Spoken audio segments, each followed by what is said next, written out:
What is up, guys? It is Carly here bringing you another It Was Only $1 video. And today I'm actually filming with a tripod. Yes, I finally bought a tripod and it was free because I used my Amazon rewards points. I have the Amazon, Prime and credit card and got rewards points, so it's actually pretty nifty. And now I can be closer to the collection and, move around more and film stuff more adequately than on my floor in the living room. I could, when I do my updates and stuff, I'll actually have more space because I don't have to put the camera in a certain place. So that is nice. But yeah, to get into this video, we have a movie, again from the Dollar Tree, called Roadkill from, I believe, 2011.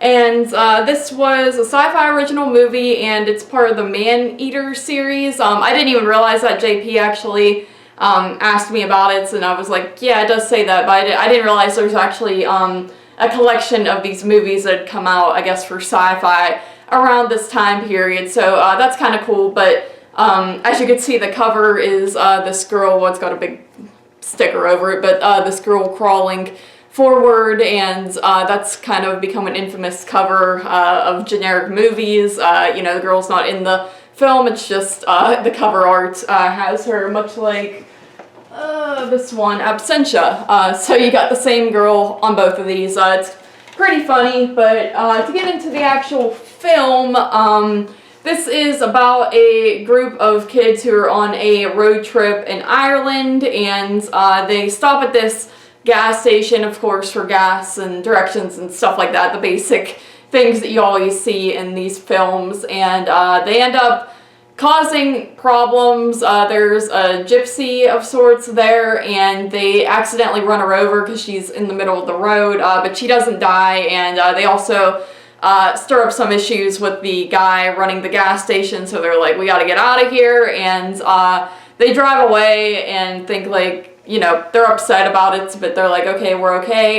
But when they were with the gypsy, she kind of put this sort of curse on them, and at first, of course, they think it's bullcrap, but the curse essentially is, I forget what the name of the bird is, does it say? No, but it's like this mythical giant bird creature, sort of urban legend thing that comes from the sky, and once you're cursed with it, it's going to kill you off one by one, and that starts happening to these kids. So yeah, this movie actually wasn't as bad as I was expecting. The bird looks really bad. That's probably the worst part of the film, honestly, is the bird is very CG and just fake looking, but I mean, it adds to sort of a comic effect.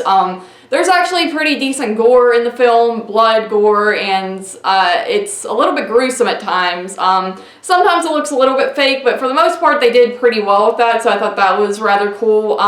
The acting is actually really good in the movie. I thought it was going to be horrible acting, but it's pretty basic acting, it feels like slasher character acting and stuff like that. One thing about the movie, though, is you have, like, I forget how many characters there was like 6 or 8. There was a good bit of kids, driving. They were like in an RV, and a lot of them kind of look alike.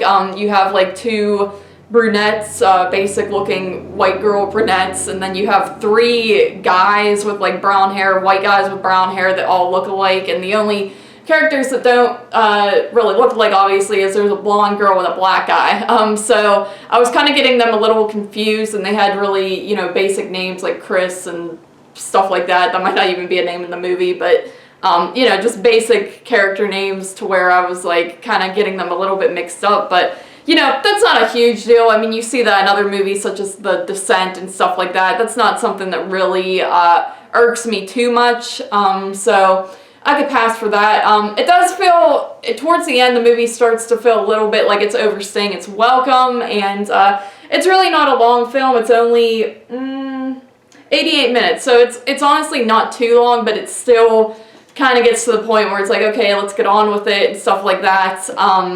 But overall, it wasn't that bad, I'm not gonna lie. It was an okay film, and I thought it was a fun time. I was pretty interested throughout it, up until like that ending and stuff. I thought the characters were fine, and like I said, the gore was decent. So I gave this a 6 out of 10. You know, it's nothing spectacular. I don't think it really deserves a higher rating than that, but it's not too bad. If you like these cheesy sort of sci-fi movies and not like the bad ones such as Sharknado that they started coming out with, I think this is definitely in the realm of a film that was still trying to be a good film, just, you know, on a lower budget. So I do recommend this if you're into those types of movies. So 6 out of 10 for Roadkill. Not a bad one from Mr. Dollar Tree. So thank you guys for watching, and as always, I'll talk to you in the next video.